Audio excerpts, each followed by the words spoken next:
And how y'all doing? This is the Gaming Redneck here, bringing you a look at a new video game. The game we're looking at today is called Memoir 44, and it's a World War II based video game set in World War II, oddly enough. So, the idea behind this game is, this used to be a board game a long time ago, and no, I never played this game. I had never even heard of it before. But the game is free, and that's the important part. Now, when you play the free games, of course, they got to find some way to make some money. So this will come into the fact here that you can buy war treasure. Now, what is war treasure exactly? Well, war treasure is basically gold bars that you spend your real money for, or money out of your Steam wallet, and it gives you more gold. Now, what do you get for gold? Well, you can actually play the game. Now, that doesn't really make sense, now does it? When you get the game the first time on Steam, and it is a free to play game, they give you 50 gold bars. Each time you play a scenario or a mission, it'll deduct 2 to 3 gold bars from you.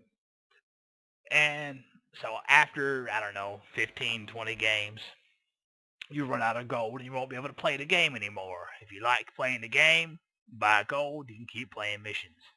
So we take a look at this war treasure right here. It says buy more gold ingots using your Steam wallet.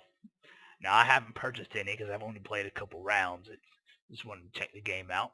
But you get 125 gold ingots, 400 gold ingots, and 1,000 gold ingots for $30.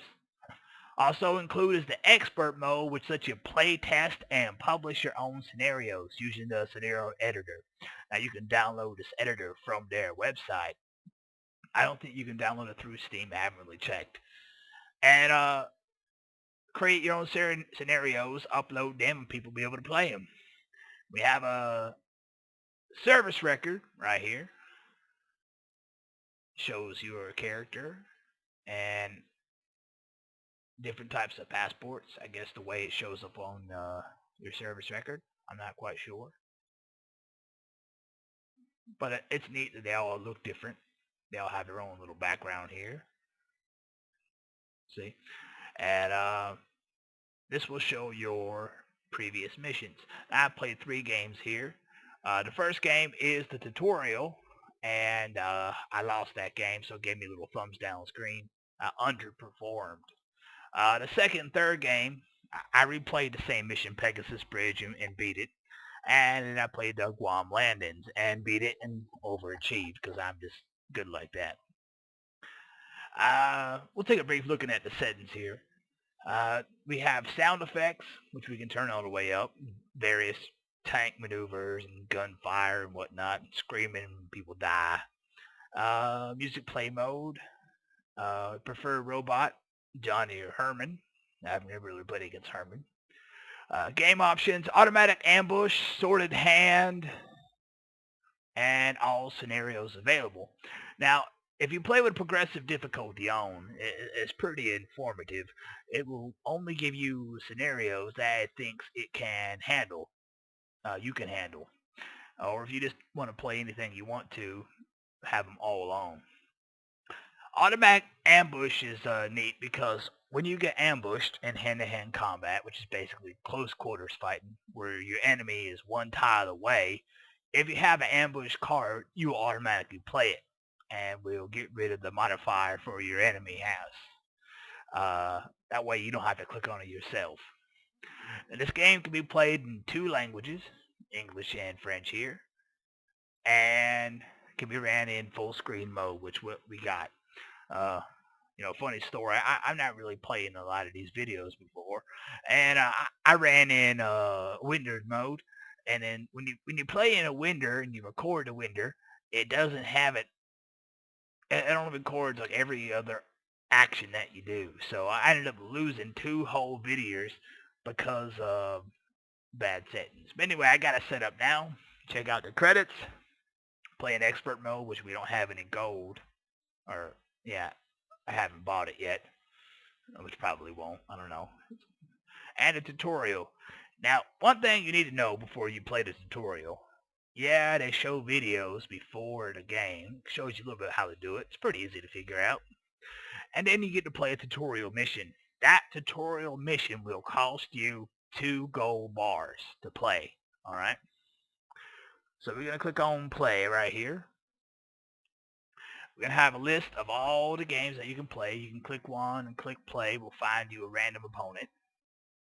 Or you can click on a player over here that has their tile, Cadet. Game just came out a few days ago, I think. And up here shows you a list of gold bars that you have. Clicking here changes the rankings of the people. This guy, Colonel Freed. He must be some sort of developer or something. I don't know. He's got 1,800 points. Or battles. Or, yeah, I guess. I have players 280. There's 37 battles going on. Open games. There are 2 open games. Alright? These are scenarios that you created with that downloadable thing, but you don't have it yet. And SFTF, which they should play test in your own scenarios. Oh no. Front, you can play the Western, the Eastern, Pacific, or the Mediterranean.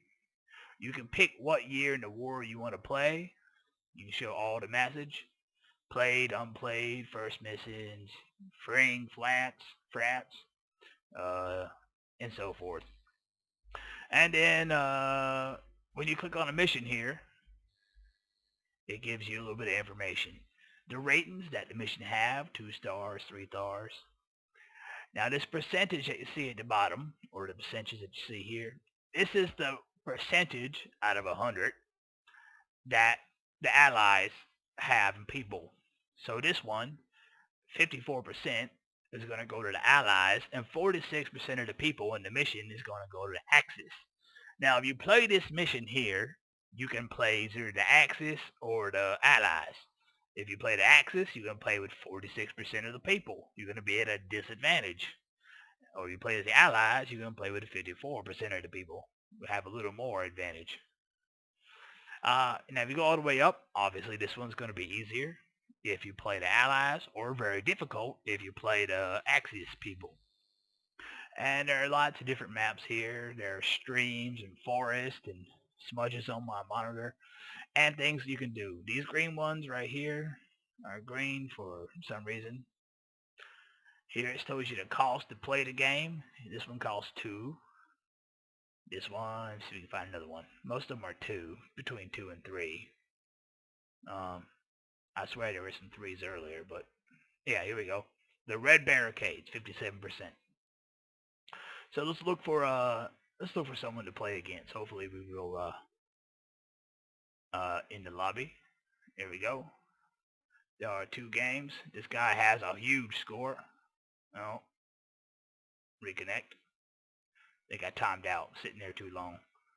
In the lobby. Who's in the lobby now? Number of battles? No? Stars? These people are in the lobby. All right, why not? Let's get our butts kicked by Lieutenant Colonel Grievous. Click him. Hopefully we can play against him. Maybe make him a buddy or ignore him. No? It's not working? Is he in the game already? Ding dong. I don't even know what this does, honestly. It's a chat window, but it's not working for some reason, and there's a chat thing here. Here's all the people in the lobby. Maybe we just start clicking on random people. Or maybe we click on a mission. Who knows? I want to play a game. Let me in. Come on. Ding dong. Well, I may have to sort that out later. Let's just pick something. We'll pick something 50-50 or close to 50-50. This one costs 3 points to play. This will be the Battle of Warsaw. I'm going to put this one against random. Hopefully someone will come and join me. This has special equipment. Special rules are in play. The way you win the game, it tells you here's the victory conditions. You got to get 6 medals.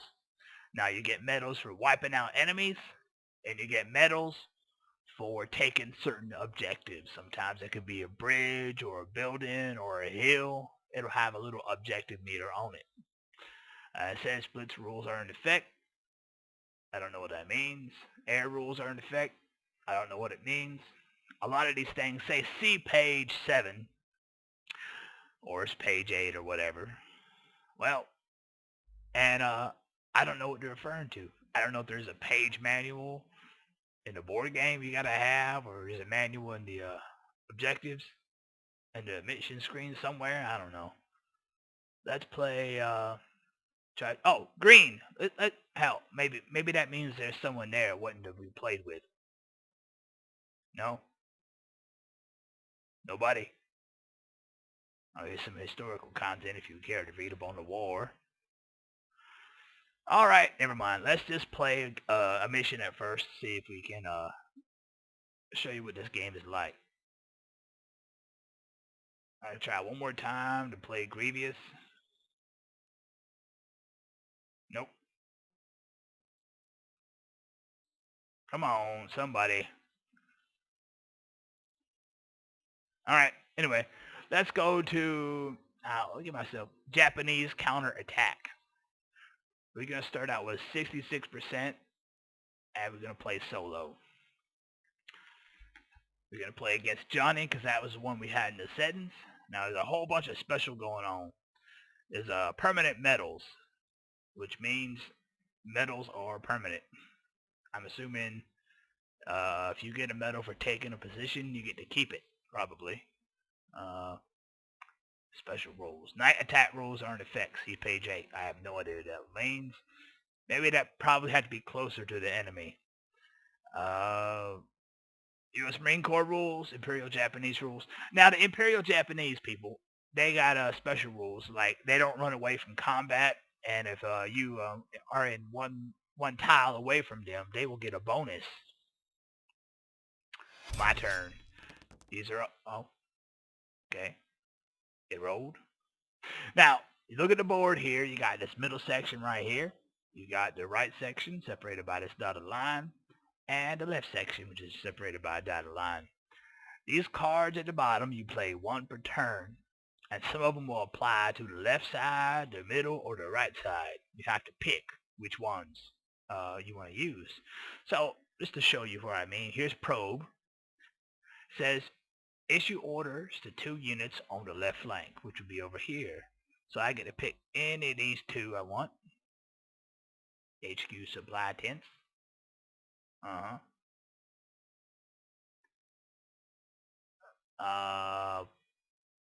Night attacks. Oh, here we go. Use night visibility chart. Each turn, allied player rolls 4 dice.